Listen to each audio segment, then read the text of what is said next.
Sebahagian perkhidmatan LRT laluan Kelana Jaya yang tergendala sejak Rabu lalu disambung semula hari ini. Realitinya, penggantungan operasi melibatkan 16 stesen merupakan suatu tindakan yang sukar namun harus dilakukan demi keselamatan pengguna. Ya, dan penambahbaikan telah dilaksana syarikat pengendali Rapid Rail meliputi pelan komprehensif jangka pendek, sederhana dan panjang bagi mengelak insiden sama berulang. Kita ikuti laporan pasukan sahih berimbang melalui wartawan Andy Reza Rohadian. LRT laluan Kelana Jaya sepanjang hampir 47 km memiliki 37 stesen. Ia terbahagi kepada 4 zon. Zon 2 meliputi stesen Gombak hingga Ampang Park. Zon 3 ialah depoh kereta api. Sementara zon 4 dari stesen Ara Damansara hingga Putra Heights. Zon 1 pula dari stesen KLCC hingga Lembah Subang. Saudara, LRT laluan Kelana Jaya mula beroperasi pada 1998 merupakan perkhidmatan tren tanpa pemandu. Ia digerakkan sepenuhnya menggunakan sistem kawalan tren automatik atau ATC yang dikendalikan para petugas di Pusat Kawalan Operasi OCC Rapid Rail di Lembah Subang.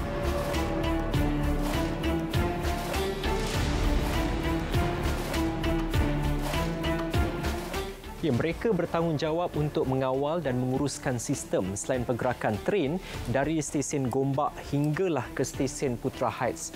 Jika berlaku sebarang gangguan teknikal seperti kerosakan brek, maklumat masa sebenar akan segera diperoleh oleh OCC. Petugas akan meneliti masalah tersebut, kemudian menyampaikan maklumat kepada unit berkaitan untuk tindakan susulan bagi menyelesaikan isu berkenaan secepat mungkin. Gangguan perkhidmatan LRT Kelana Jaya bermula apabila beberapa tren yang masuk ke zon 1 dari zon 2 tidak dapat dikendalikan secara automatik oleh petugas di OCC. Ia mengakibatkan kedudukan semasa dan pergerakan tren gagal dikesan. Situasi tersebut memberi risiko besar terhadap keselamatan penumpang dan kaki tangan. Sebab mimik dah hilang kan, jadi kita tak tahu daripada satu stesen tu lebih pada 1 kilometer. So bila tren berhenti di stesen tak ada masalah. Tapi kalau tren tu berhenti in between stesen untuk nak kita rescue tren tu ada safety issue. Untuk itu operasi evakuasi diaktifkan. Petugas di lapangan akan menuju ke tren terjejas dan menggerakkannya secara manual ke stesen berdekatan.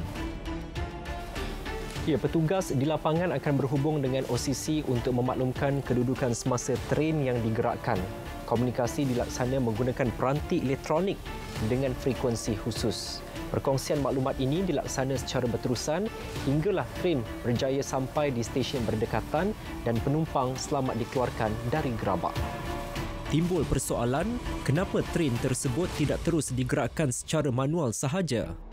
Driving manual hanya untuk rescue. Bila disuruh kita bawa secara manual tanpa ada features yang sepatutnya manual ada, kat situ ada masalah. Just imagine kalau kita punya kereta tak ada side mirror, tak ada signaling. Tiba-tiba kita kita belok kiri, belok kanan, kita takut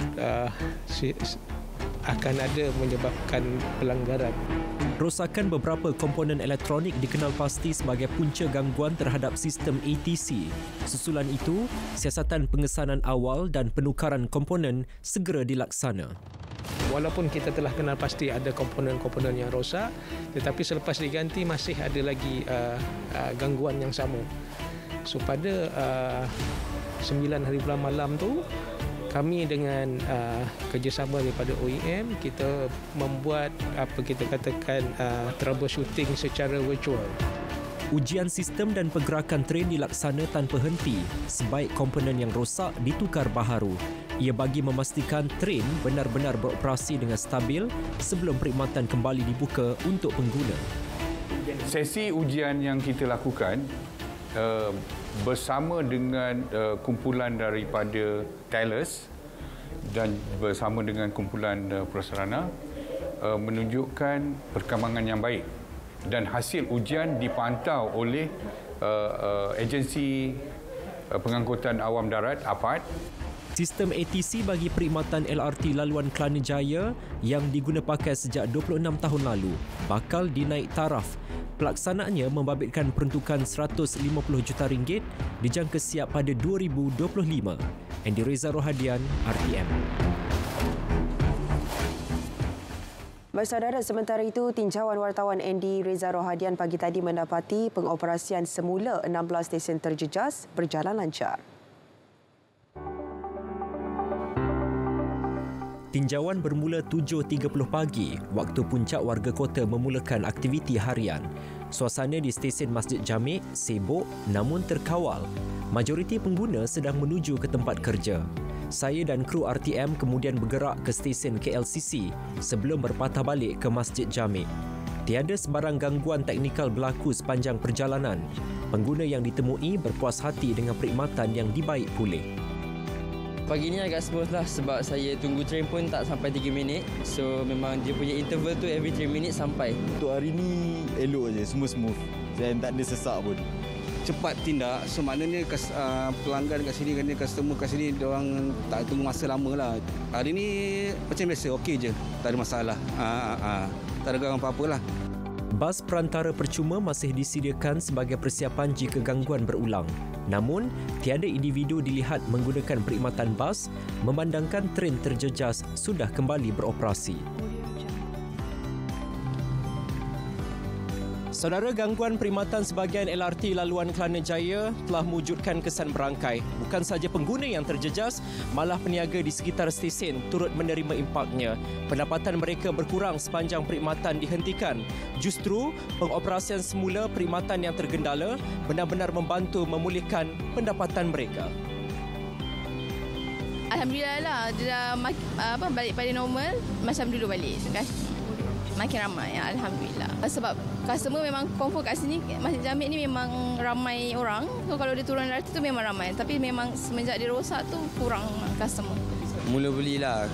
So yang mana yang Kelana Jaya tu datang sini balik lah. Ada yang customer lama, ada juga yang datang lah. LRT laluan Kelana Jaya merupakan laluan yang paling sibuk di antara jajaran sistem rel kendalian Rapid Rail. Kira-kira 200,000 individu menggunakannya setiap hari. Andy Reza Rohadian, RTM.